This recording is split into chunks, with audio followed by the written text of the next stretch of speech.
Welcome, everyone, and thank you so much for being here this evening with me.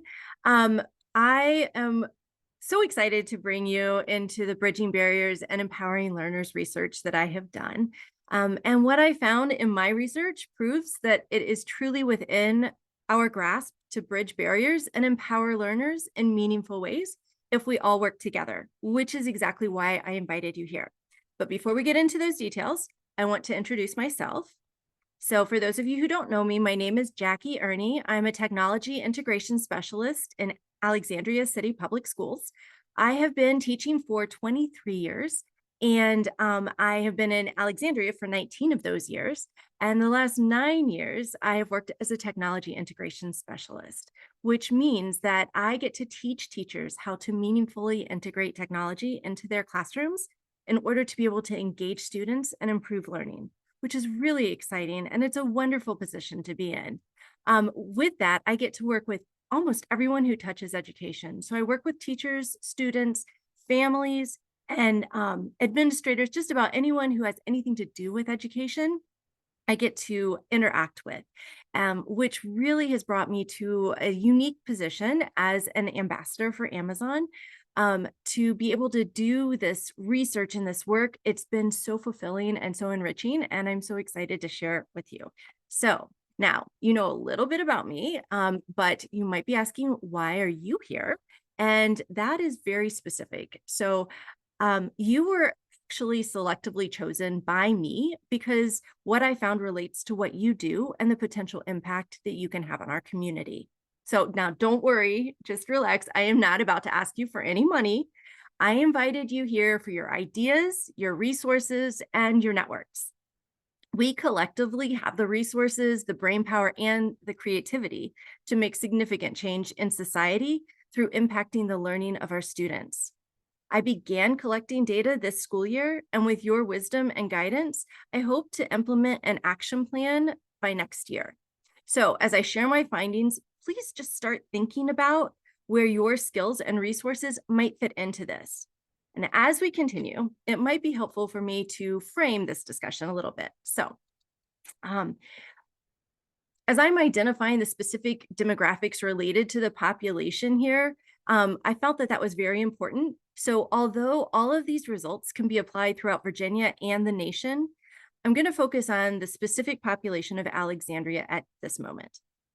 Being that we are in Virginia, in the nation's capital region, our school system is in a very unique position to be in a melting pot of ethnicities and cultures and languages, which means our schools have a beautiful diversity with families representing 118 countries and speaking 127 different languages at home. This is so amazing, but it also presents some challenges. So with 38% of our students being English language learners and 47% of our students being on free and reduced lunch, it impacts where our students are starting from and the challenges they have to overcome. This information provides us an excellent backdrop for the interview results that I'm going to share tonight. When Amazon asked us to complete a few listening interviews, I got very excited about that. In fact, it got to the point where I started and I just couldn't stop. It was so enlightening, and it was changing how I viewed my students and how I viewed teaching in general. So I ended up going on and I did 208 interviews. And honestly, I would still be interviewing today, right now, if I didn't have to stop and crunch all the data to be able to present to you. So to give you a sense of the sentiment that came across during this listening tour, I compiled a few quotes for you. And as you can see here, we are dealing with families who don't know how to use technology for learning or why it's important. Like the first father who stated, "In my home country, we only had cell phones and they were only used to keep kids from crying." This father went on to explain that he doesn't know how to use a computer and certainly can't help his student when they come home from school with work to do, but he definitely wants to learn. And then we have other quotes that are also encouraging, like the one from a student who says he's wanting to learn about job simulation so he can practice real life skills. Well, this is exactly what future, I'm sorry, hang on one second. My Zoom thing is in my way. I'm so sorry, everyone. There we go. Thank you. Okay. So this is exactly what Amazon Future Engineers has been working on with our career tours. And if you haven't seen those, you definitely need to check them out. Um, and then we have our academic coach who says that teachers are barriers if they don't feel comfortable, and adults are afraid of technology. Well, in my position as a technology integration specialist, I see the reality of this on a daily basis. No matter how much help we offer, when a teacher is uncomfortable with technology, they won't continue to use it after we leave their classroom. And that's putting our students at a terrible disadvantage, which leads us to the themes that develop during these interviews. So I was amazed that there were very consistent findings across all the interviewee groups, which can be broken down into 4 themes. The first being infrastructure, and then training. And we have training for families, for educators, and for students. I'm going to go into more detail as we progress, but for right now, I just want you guys to start thinking about where your expertise and passions fit into these themes. Because in fact, as I was doing these interviews, and after 23 years of teaching in Title I schools, I never realized how basic alterations that we're going to talk about tonight could lift barriers holding our students back. By the end, in the end, the most important part was asking the right questions. And that question being, how might we design a well-rounded education that builds academic foundations and real-world technology skills to prepare students for future challenges and success? So with that in mind, I want you to look at these themes and think about which theme or themes do you think brought you here tonight? This is where you're actually going to get to participate, because we as teachers love to do pre and post assessments. So this is my little pre-assessment for this evening's activity. So if you would just open up the chat again and type in there what thing you feel like is most associated with you or best fits your expertise. There's no wrong answer, and it doesn't have to be your final answer. We're going to come back to it at the end. So go ahead and type away. And as you're doing that, I'm going to start showing you some details about each theme. So our first theme is infrastructure barriers. So this is an issue for our families. There are so many of our homes that do not have household devices. When we started providing students in ACPS with a one-to-one device, we were allowing them to take them home at night, and it was wonderful, except they started not coming back the next day to school. And what we found out was that the families who kept them at home were keeping them so that they could actually apply for jobs and do household activities that needed to be completed.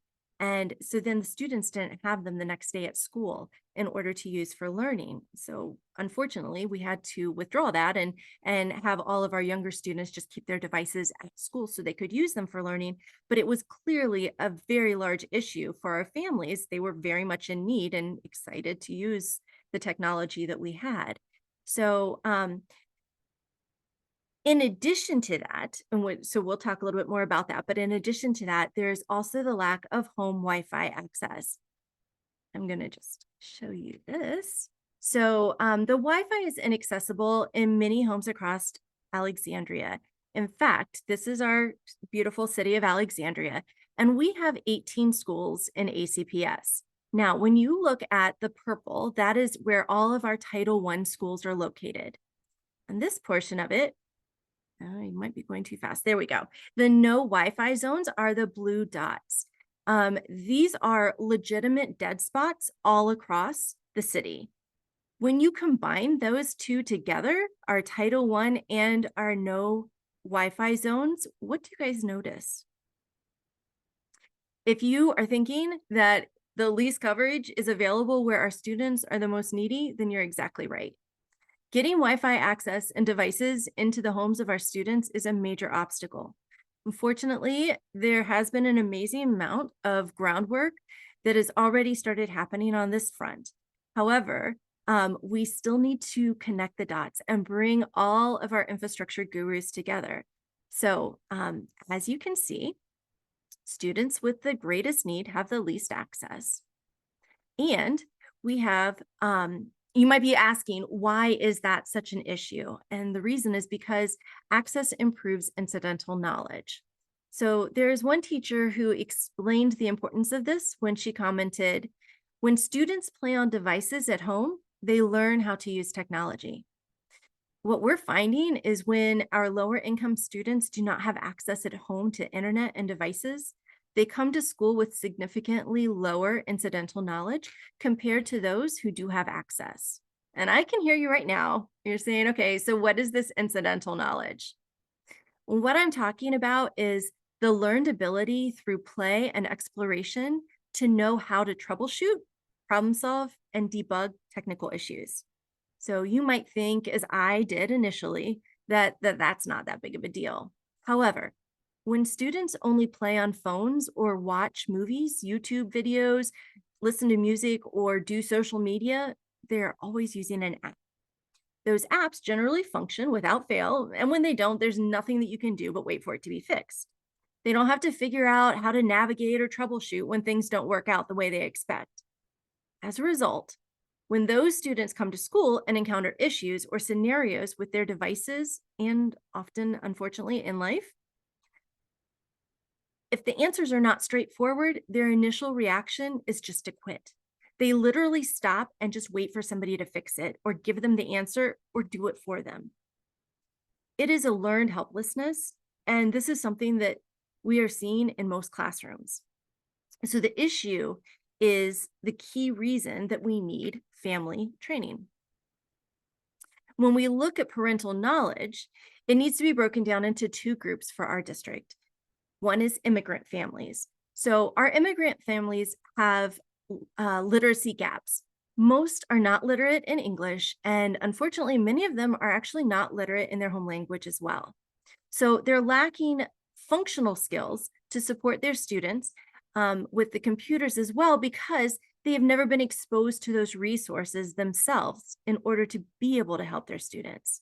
In addition to this, parents indicated that they're not comfortable having their students use a computer in their home because they don't understand it and therefore aren't able to monitor it properly, which is actually a plus because I'm happy to hear that they're concerned about safety on the internet, which is another big issue for us.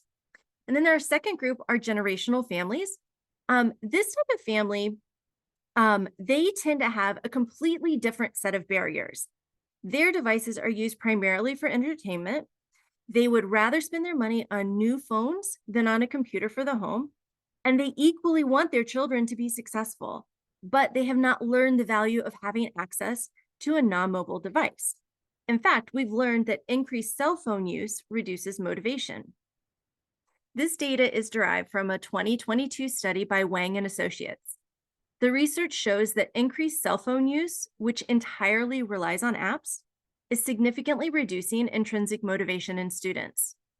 Instead, we need our students and our kids to play on mobile devices, to hit roadblocks, and then to want to fix them so that they can keep playing.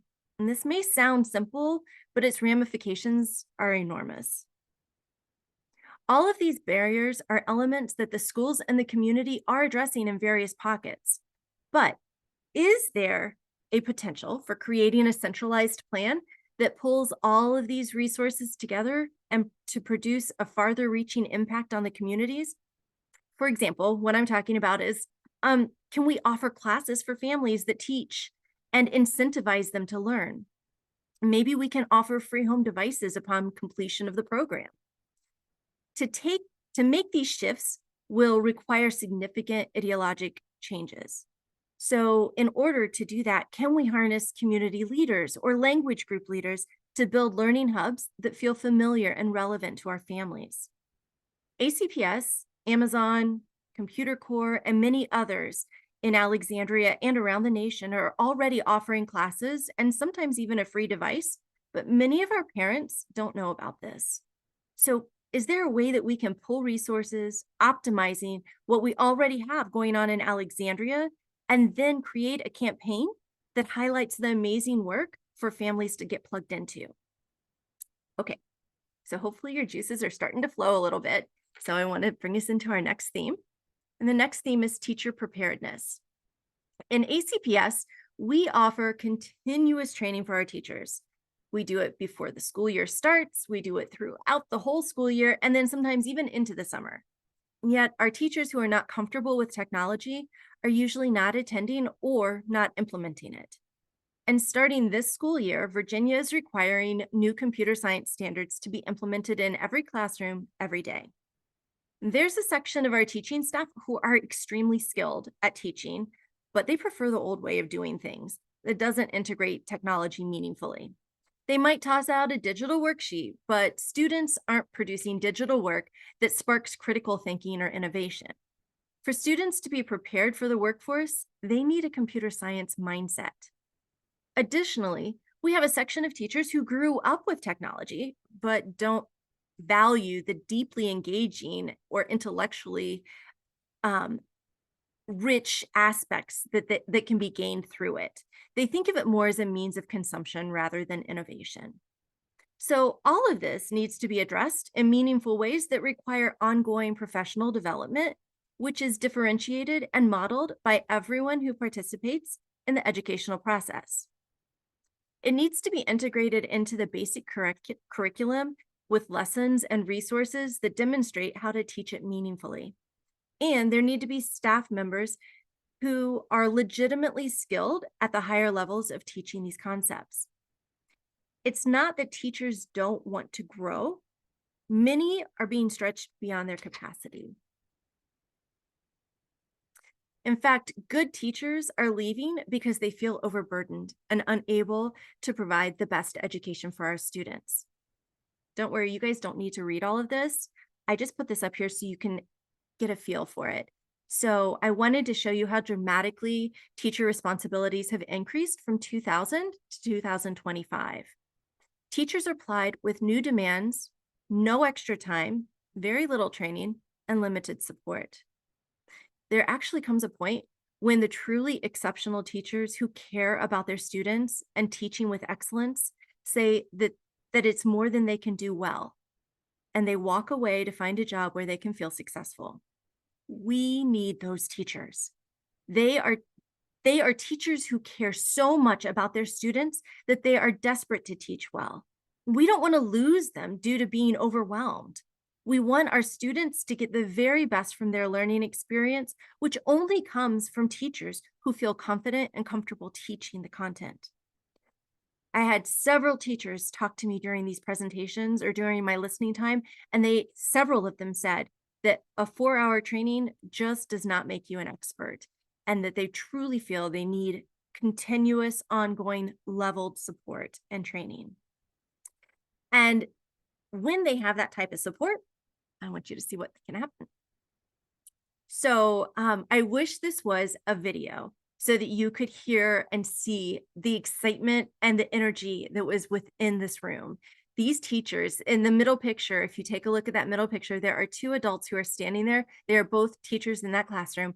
They were so excited. If you see, the gentleman is actually pointing at the robot that is on the floor. He was so excited. He couldn't believe it.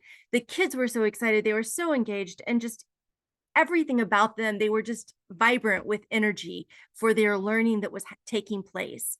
And one of the students afterwards came and was talking to me, and she said, I have been here since kindergarten, and this is the most engaged I've ever been in class.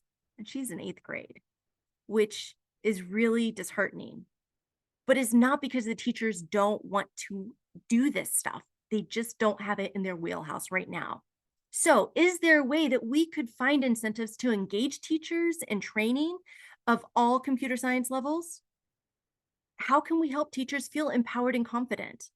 How do we provide meaningful curriculum resources that fit into the existing school day timeframe? That's a big one for our teachers. And the development opportunities here are vast. And I know it is a little overwhelming. In fact, if I'm honest, it's very overwhelming to think about. But together, I truly believe that we can create the best solutions, which leads us to student education. Our final theme for the evening is establishing essential computer science skills for our students. And yes, there is a long list here that encompasses broadly reaching skills, but Each of these are essential for equipping our students for success in the world that we are sending them into. You may have read the quotes that one of the teacher commented earlier in the slides where she said, we're already 3 steps behind where students are going to need to be when they're in high school. That was a middle school teacher, and she was saying that today. So if you take that and you think about, okay, what would it be like for a current kindergarten student? Where will they need to be? What will they need to know by the time they exit high school? The truth of the matter is that we have absolutely no concept. So that brings us to Carl Fish and Richard Riley, who was the former US Secretary of Education. They were both quoted as saying, we are currently preparing students for jobs that don't exist yet, using technologies that haven't been invented in order to solve problems we don't even know are problems yet. That statement helps us to understand and clarify what was meant by Alvin Toffler when he said, the illiterate of the 21st century will not be those who cannot read and write, but those who cannot learn, unlearn, and relearn. We must be malleable, we must be flexible, and we must move with the times. In order for our students to become this type of learner, they require us to address these themes that we've been discussing tonight: infrastructure, family training, and educator training. Intertwining all 4 themes brings us hope for a successful future for our students. These children are striving to overcome disadvantages in life that were not their choosing. By working together, we can transform the supports to make this difference in their lives. So let's be solution-minded. We have discovered several very actionable elements that can set students on a new course for the future. And as I mentioned at the start of this presentation, you are here for a reason. So what part resonated best or most with you? Now is the time for you to share your thoughts. Our collective brains are our best resources. So please pull out thoughts, connections, ideas, resources, relationships, anything and everything that comes to your mind. And remember, I'm a teacher, so there are no bad ideas. Your idea could actually ignite a chain reaction. So I want you to be bold. Oh, and just in case you're thinking, she's not talking to me. Yes, I absolutely am. I'm talking directly to you. I need your help to make this happen. That's why I invited you. I'm adding a link in the chat, or Megan is adding a link in the chat right now to a Google form where you can share your thoughts and ideas. Or if you have your smartphone with you, you can scan the QR code that is up on the screen right now. Please add as many ideas as you want. And if you think of more later, you're welcome to keep sending more my way. I'm going to give you a little bit of time to do this now and to answer any questions that you have. So feel free to just simply unmute and ask away.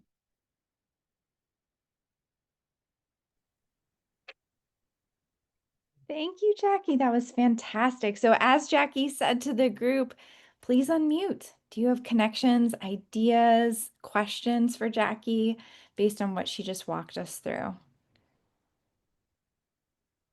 I agree, Selma. Extremely informative, so thorough.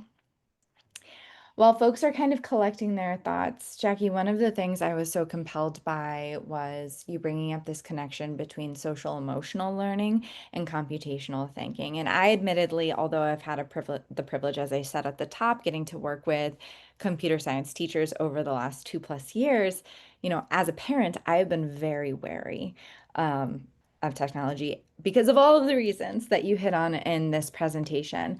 I'm wondering, what is some of the early thinking about ways that you can kind of shift parents' mindsets to understand the value of computer science education in schools, without people having to be like in my role and be with amazing computer science teachers for two straight years?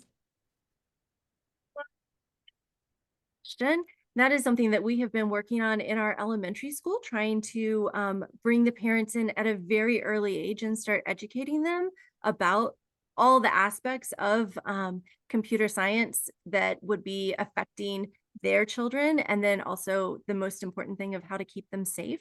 I think that is something that we need to explore more as a group, and we look at this and just bring up ideas and look at what is working and what isn't working, and see how we can modify them to bring more families in. But I do believe that joining all of the community stakeholders who have an interest in this, bringing them together and pulling those mindsets will be very valuable, because all of us have different aspects that we are really good at, and then other areas that we're not as strong in. And I think that by capitalizing on everyone else's strengths, that we can pull ourselves up and find the right answer that will really help meet the mark on that. Yeah, I love that. That resonates so much. Because I think that when parents have more confidence, they're not like they either kind of take a let them just explore, they'll figure it out approach, or no access whatsoever. And in this day and age, that no access whatsoever piece isn't going to hold out for very long. Yeah. Smartphones and things like that. Donna in the chat said 20 years ago, she visited High Tech High in California, where a 16-year-old student managed all their attendance records because he was the only one who knew how. Oh my goodness. I Wow. think Yeah, and sure, that is something that we really um we need to improve on things like that.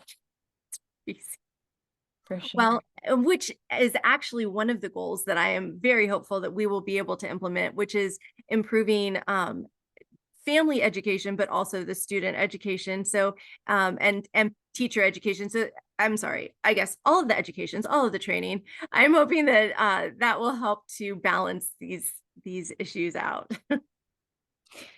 Heather in the chat is mentioning that graphic that you showed where a 2000s teacher had Um, got four things on their workload and then a 2025 had nine things. mhm. And I think we would argue even more. And so, yes, I think that is one of the things I could tell from watching Heather's face while you were sharing your presentation that it's so clear how much you understand what teachers are facing and have so much appreciation for the work that they're doing. Salma, go ahead. I see your hand raised. I found it extremely interesting that you mentioned using apps rather than using a computer or a laptop. And it's not just families that are not familiar with or do not have access to computers.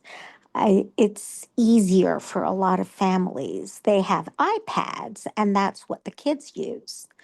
And when you were talking about this, I was making mental notes to talk to my daughter about it because that's the go to for the kids and not a laptop. So I need to, and she is computer savvy. So it's just she didn't look at it from the educational Mhm. side. And that is something all parents need to be informed of. Yeah. So hopefully we can create an educational program for parents that will help supply this information and start moving the mark over for our students' benefit as we grow in these programs. Awesome. So I'm going to invite folks to give Jackie a round of applause for this incredible presentation. I cannot wait to see where you bring this project in the year to come. I'm so excited. And I know that I personally, as a parent, as I named, I'm going to benefit from the work that you'll be doing. Well, thank you. And I just wanted to say thank you to all of you for being here this evening and for listening to me go on. I felt like I was talking forever. So thank you so much. I appreciate your presence here.